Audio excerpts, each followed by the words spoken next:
Hello සුබම සුබ අලුත් අවුරුද්දක් වෙන්න කියලා ප්‍රාර්ථනා කරන හැමෝටම. ඉතින් අද මේ වීඩියෝ එකෙන් ඔයාලට අරගෙන ඉන්නේ ජපානයේදී මම සහභාගී වෙන පළවෙනි ඉවෙන්ට් එක ශිෂෝකා අවුරුදු උදානයේ අලුත් අවුරුදු උත්සවයේ පිළිබඳව. ඉතින් අද ඉවෙන්ට් එක පැවැත්වෙනවා. ඉතින් මම යන්න හදන්නේ දැන් ඉවෙන්ට් එක තියෙන තැනට. ඉතින් එතනින් ඉඳන් ඉවෙන්ට් එකේ දේවල් එක්ක ඔයාලට විස්තර අරගෙන එන්න. පුංචි විනාඩි කිහිපයක වීඩියෝ එකක්. ඒක මේක මිස් කරගන්න තු අනිවාර්යෙන් බලන්න. ඉතින් අපි එහෙනම් බලමු මේ අවුරුදු දානේ ජපානයේ පැවැත්වෙන්නේ කොහොමද කියලා. අද කලාකරුවොත් එනවා. එයාලත් එක්කත් ලස්සන වීඩියෝස් තියෙනවා. අපි බලමු කොහොමද මේ වැඩේ වෙන්නේ කියලා.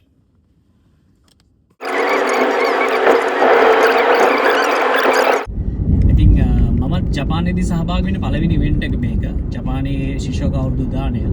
ඉතින් අද ශ්‍රී ලාංකේය කලාකරුවොත් මෙතනට එන්න සූදානම්ින් ඉන්නවා. අපි දන්නවා ශාලිතාරක දර්ශන තාරාජතුරු කලාකරු. ඉතින් අපි බලමු එයාලත් එක්කත් කතා කරන්න අපිට අවස්ථාව ලැබෙනවා. එයාලත් එක්ක මේ වැඩේ සාකච්ඡා කරන්න. ඉතින් ලස්සන ඉවෙන්ට් එකක් වේවි. තෑගි බෝ ගොඩක් තියෙනවා කියලා දැනගන්න ලැබුණා. ඉතින් මම මේ ඉවෙන්ට් එක කම්පේර් කරන්න යනවා. තවත් කම්පෙස්ලා කීප දෙනෙක් ඉන්නවා මේ වැඩේ ඇතුලේ.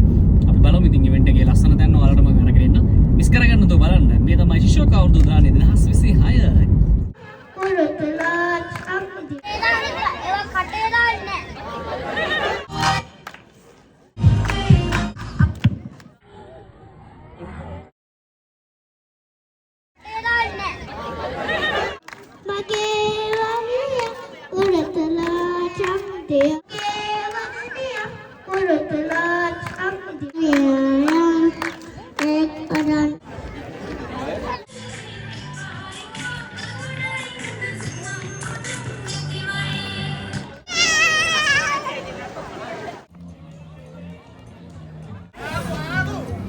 කවන්නයි දෙන්නේ පොඩි බලමු අපි හොඳටම කිවි කවන්නේ කවුද කියලා මං කියන්නේ පුංචි කාලේ මට chance එකක් ගන්නවා මෙව දී කියන්නේ කවුද අංක තුන ඔය පැත්තේ ඒ දෙගොල්ලෝ දෙපැත්තට බෙදලා දින්නේ අංක හිටියට වතුනේ ඔබතුමාමත් ඒ වගේම කුමරියාට ලස්සන අත්පොළ සනහනක් හැමෝම සද්දේවාදී සද්දේට ඕන දව ටිකක් ඊළඟට තුන්වෙනි ඔය එනකොට ඇයි මෙච්චර ක්ලබ් කරේ කොල්ලෝ වාගේ ඇඳුමේ අර පල්ලෙහා තියෙන මේ මොකක්ද අර ඩිසයින් එක බල්ලෙක් මට තියෙනවා රයිට් ඉතින් මෙන්න මෙහෙම තමයි ශිෂ්‍යෝක අවුරුදු දානේ ඩීජේ සංගීතයත් එක්කම වැඩ කටයුතු අවසන් වුණේ. ඉතින් රාත්‍රී 7 වෙන විට අපි මේ සියලු වැඩ කටයුතු අවසන් කරා.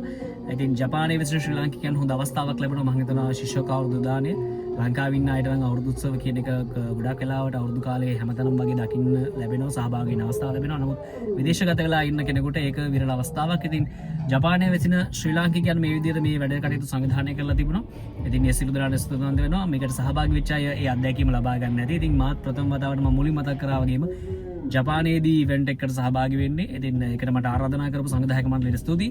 එහෙනම් ඉතින් තවත් මේ වගේ ලස්සන වීඩියෝ එකක් අරගෙන එන්නම්. පුංචි වීඩියෝ එකකින් මේ විදිහට ඔයාලට ආවේ. මේකේ මතකයක් විදිහට මටත් මේක තියාගන්න ඕනකම තිබුණ නිසා. එහෙනම් ඉතින් හැමෝටම සුබ දවසක් ප්‍රාර්ථනා කරනවා. ලැබුවා වූ අලුත් අවුරුද්ද සුබම සුබ වෙන්න කියලා හදවතින්ම ප්‍රාර්ථනා කරනවා. ජය වේවා.